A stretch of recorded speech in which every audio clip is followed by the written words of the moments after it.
মধ্যপ্রাচ্যের আকাশে বারুদের গন্ধ আর কূটনীতির টেবিলের ধোঁয়া দুই বর্তমানে সমান্তরাল।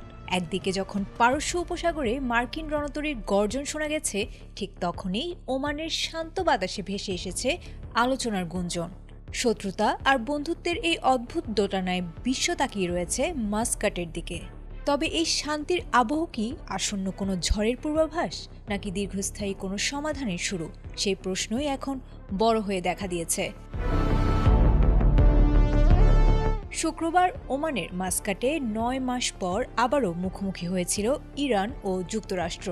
এনডিটিভির তথ্যমতে মার্কিন প্রেসিডেন্ট ডোনাল্ড ট্রাম্পের বিশেষ উপদেষ্টা স্টিভ উইটকফ এবং জামাতা জ্যারেড কুশনারের সাথে পরোক্ষ সংলাপে অংশ নিয়েছিলেন ইরানের পররাষ্ট্রমন্ত্রী আব্বাস আরাকচি।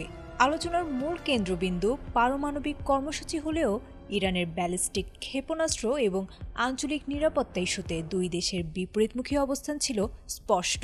বৈঠক শেষে আরাকচি একে একটি ইতিবাচক শুরু বলে আখ্যা দিলেও এতে কাটেনি পরিস্থিতির জটিলতা। আলোচনার এই ইতিবাচক সুরের মাঝেই সম্প্রতি অন্য এক আশঙ্কাজনক চিত্র ফুটিয়ে তুলেছে মার্কিন ভার্চুয়াল দূতাবাস। সংলাপের কয়েক ঘণ্টা আগেই ইরানে অবস্থানরত মার্কিন নাগরিকদের অবিলম্বে দেশটি ছাড়ার চরম হুঁশিয়ারি দিয়েছে ওয়াশিংটন। কোনো সরকারি সহায়তার আশা না করে ইতোমধ্যে বিকল্প উপায়ে তুরস্ক বা আর্মেনিয়া হয়ে স্থলপথে দেশ ত্যাগের পরামর্শ দেওয়া হয়েছে। তবে যারা বের হতে পারছে না তাদের পর্যাপ্ত খাবার ও ঔষধ নিয়ে নিরাপদ স্থানে আশ্রয় নিতে বলা হয়েছে। এদিকে ইরানের অভ্যন্তরীণ পরিস্থিতিতে ব্যাপক কঠোরতা জারি করেছে তেহরান সরকার। ইন্টারনেট বিচ্ছিন্নতা, সড়ক অবরোধ এবং যাতায়াত ব্যবস্থায় বিঘ্ন ঘটার খবরও পাওয়া গেছে। একই সাথে ফ্লাইট বাতিলের হিড়িক পড়ায় দেশটি রয়েছে বিশ্ব থেকে বিচ্ছিন্ন হয়ে পড়ার ঝুঁকিতে। মার্কিন প্রশাসনের আশঙ্কা যে কোনো সময় পরিস্থিতি নিয়ন্ত্রণের বাইরে চলে যেতে পারে এবং নাগরিকদের আটকের ঝুঁকিও বৃদ্ধি পেতে পারে কয়েক গুণ।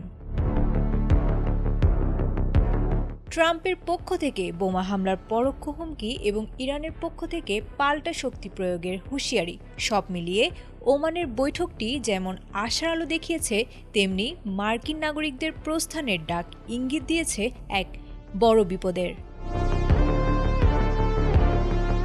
আয়েশা আক্তার, এটিএন বাংলা।